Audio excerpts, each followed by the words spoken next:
Next जो heading है that is intradermal injection. Intradermal injection जब दिया जाता है, the drug is injected into the skin raising a bleb. Example BCG vaccine. इसमें ड्रग को जब इंजेक्ट किया जाता है तो स्किन पे एक ब्लब टाइप की जो स्ट्रक्चर बन जाता है। This root is employed for specific purpose only. ये कुछ खास रीजंस के कारण ही दिया जाता है इस रूट से, बाकी इस रूट को यूज़ नहीं किया जा सकता। नेक्स्ट हेडिंग जो पढ़ेंगे that is important, pharmacokinetics. Pharmacokinetic is the quantitative study of drug movements in, through and out of the body.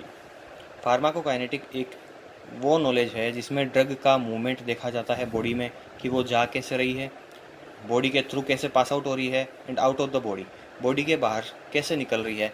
ये सब जो काइनेटिक मतलब मूवमेंट जो वर्ड है वो रेफर करता है फार्माकोकाइनेटिक को, ड्रग का मूवमेंट कैसा होता है। All pharmacokinetic processes involves the transportation of the drug across biological membranes। All pharmacokinetic process जो होती हैं उसमें ड्रग का ट्रांसपोर्ट देखा जाता है बायोलॉजिकल मेम्ब्रेन्स। बायोलॉजिकल मेम्ब्रेन्स वो होती हैं जहाँ वो बॉडी में अवेलेबल होती हैं, जिनके थ्रू कोई भी खाना, कोई भी चीज़, कोई भी आयन ड्रग एब्जॉर्ब होगी अंदर की तरफ। बायोलॉजिकल मेम्ब्रेन क्या है? This is a bilayer. ये एक डबल लेयर है, अबाउट 100 एंगस्ट्रॉम थिक, 100 एंगस्ट्रॉम इसकी मोटाई होती है, of phospholipids and cholesterol molecules. Phospholipid और कोलेस्ट्रॉल से ये बनी होती है। The polar group of these are oriented at the chain at the two surfaces, and the non-polar hydrocarbon chains are embedded in the matrix। इसमें basically दो group होते हैं, polar groups. These are oriented at the two surfaces, ये जो दोनों तरफ surface पे लगे हुए होते हैं। एंड द पोलर सरफेस जो होती है उसके दो ग्रुप होते हैं। And non polar hydrocarbon chain जो होती है वो मैट्रिक्स के अंदर दबी हुई होती है, embedded in the matrix, to form a continuous sheet. एक शीट जैसा स्ट्रक्चर ये बनाते हैं। Extrinsic and intrinsic protein molecules are absorbed on the lipid bilayer. Extrinsic और इंट्रिंसिक, बाहर वाली और अंदर वाली प्रोटीन मॉलिक्यूल जो हैं वो लिपिड बाइलेयर के ऊपर एब्जॉर्ब होते हैं। ग्लाइकोप्रोटीन और ग्लाइकोलिपिड्स, प्रोटीन के ग्लूको मिश्रण, ग्लाइकोजन मतलब ग्लूकोज और प्रोटीन का मिक्सचर, या ग्लाइकोलिपिड्स ग्लूकोज और लिपिड का मिक्सचर जो है, are formed on the surface by attachment of polymeric sugars and amino sugars. ये दोनों बन जाते हैं अटैचमेंट से, किसके? पॉलीमेरिक शुगर्स और अमीनो शुगर्स के कॉम्बिनेशन से। Drugs are transported across the membranes. अब सबसे इंपॉर्टेंट चीज़ ये है कि ड्रग का इनके थ्रू ट्रांसपोर्ट, मेम्ब्रेन के थ्रू ट्रांसपोर्ट कैसे होता है, इसकी मैकेनिज्म्स क्या है, ये जनरली पूछी जाती हैं कि ड्रग का ट्रांसपोर्ट कैसे कैसे होता है, ड्रग एब्जॉर्ब कैसे होगी। फर्स्ट है passive diffusion and filtration, second है स्पेशलाइज्ड ट्रांसपोर्ट। फर्स्ट है passive diffusion. The drug diffuses across the membrane in the direction of its concentration gradient. ये एक चीज़ है जिसको पैसिव डिफ्यूजन कहते हैं। इसको पहले भी पढ़ चुके हैं अपन लोअर क्लासेस में, कि कोई भी चीज़ है वो ज़्यादा कंसंट्रेशन से कम कंसंट्रेशन की तरफ बहती है। So the drug diffuses across the membrane, drug membrane के अक्रॉस डिफ्यूज़ करती है, बहती है, जाती है, in the direction of concentration gradient. Concentration gradient वही चीज़ है कि कम कंसंट्रेशन से ज़्यादा कंसंट्रेशन की तरफ बहना।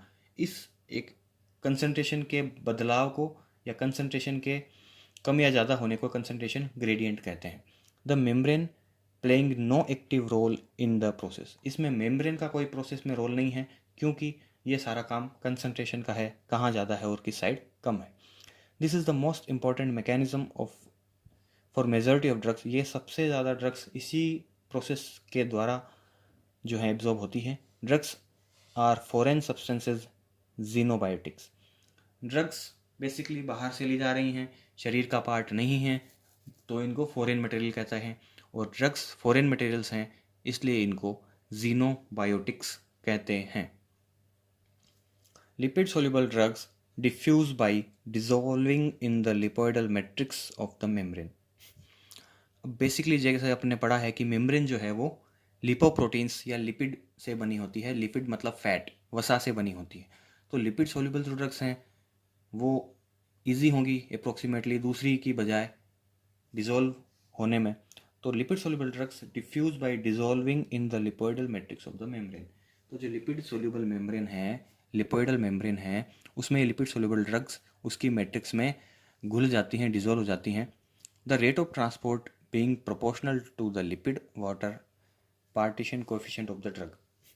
और इसका रेट ऑफ ट्रांसपोर्ट जो है वो प्रोपोर्शनल होता है, वो समानांतर होता है, इसके समान होता है। किसके समान होता है?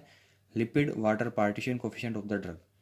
ड्रग का लिपिड और वाटर का पार्टीशन कोफिशिएंट जो है उसके सिमिलर होता है। A more lipid soluble drug attains higher concentration in the membrane. एक लिपिड सोल्यूबल ड्रग जो है हायर कंसंट्रेशन अचीव करेगी ब्लड में और डिफ्यूज होगी, फास्टर डिफ्यूज होगी ब्लड में। क्योंकि लिपिड सोल्यूबल ड्रग है वो मेम्ब्रेन से जल्दी अटैच होगी, जल्दी डिजोल्व होकर जल्दी एब्जॉर्ब हो जाएगी। Also the greater difference in the concentration of the drug on the two side of the membrane faster is the diffusion. इसी कंसंट्रेशन के थ्रू ड्रग के जाने को डिफ्यूजन भी कहते हैं। तो ये इस पे भी डिपेंड करेगा कि ड्रग की दोनों साइड कंसंट्रेशन कैसी है। अगर कंसंट्रेशन में डिफरेंस ज़्यादा है तो ड्रग फास्टर डिफ्यूज होगी, फास्टर बहेगी, फास्टर मेम्ब्रेन को क्रॉस करेगी। कंसंट्रेशन जैसे जैसे बराबर होती जाएगी ड्रग का डिफ्यूजन धीरे धीरे कम होता जाएगा।